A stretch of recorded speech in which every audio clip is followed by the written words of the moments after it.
The world of sex addiction and porn addiction has escalated, oh my God, millions of times over the last 5 years. It's incredible to see the number of people, both men and women, struggling with either a sex addiction or a porn addiction, and sometimes both. Hey, David Essel here. And I'm going to give you an idea of how we can start to help ourselves if we're struggling with either of these addictions. And they're very, very different addictions, but we can use some similar techniques in order to help individuals heal. Here, David Essel here for 45 years, helping addictions and addicts from every walk of life. You know, I was an alcoholic and an addict for, oh my gosh, since the age of 12 for about 30 something years. So I know how how deeply we can struggle with addiction. And I also know there's solutions to it, right? We've been teaching permanent addiction recovery for, 40 years now. And we continue to update, we continue to learn more, and we continue to share more that we learn. Now, sexual transmutation, sounds like a really fancy term, but all it means is we're going to take our sexual drives, our sexual desires, and we're going to put them in an arena where it's actually positive, life-enhancing, love-enhancing, versus doing it separately on our own, especially if we have a partner. Behind their back is where it always happens, right? Very few people are going to be upfront about a porn addiction with their partner or a sexual addiction with their partner. So, the very first thing is we're living with shame and guilt.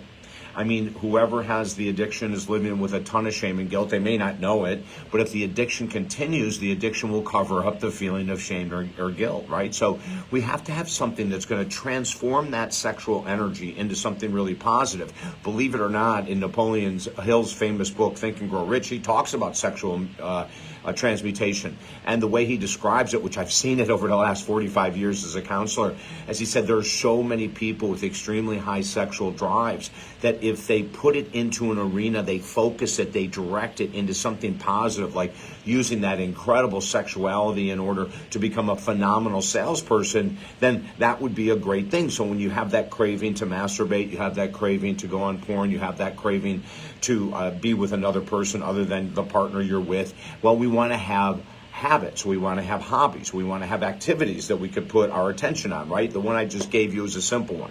So if you have a high sexual addiction issue and you're in the world of sales, well, I can help you, show you how you take that sexual energy and transform it into something beautiful in the world of sales, or in the world of photography as an artist, or in the world of whatever it is.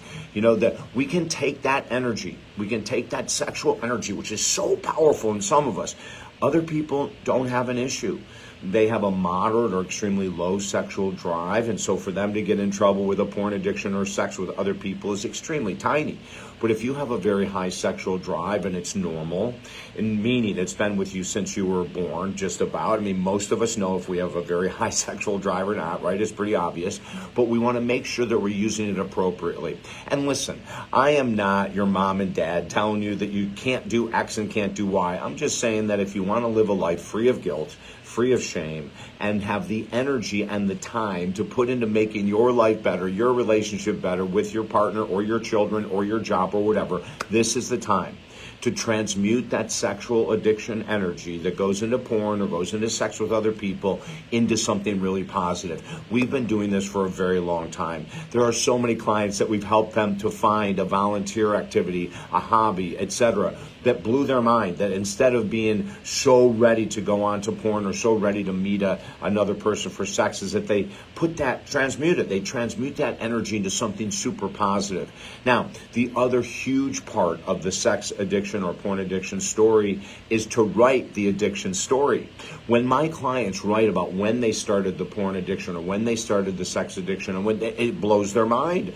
We go all the way back. Some will find, I've got some guys out of California that are in their late 20s and they started like at 8 with porn or 10 with porn, which means they have like 18 years of a porn addiction, and they struggle deeply with being able to have sex with one woman.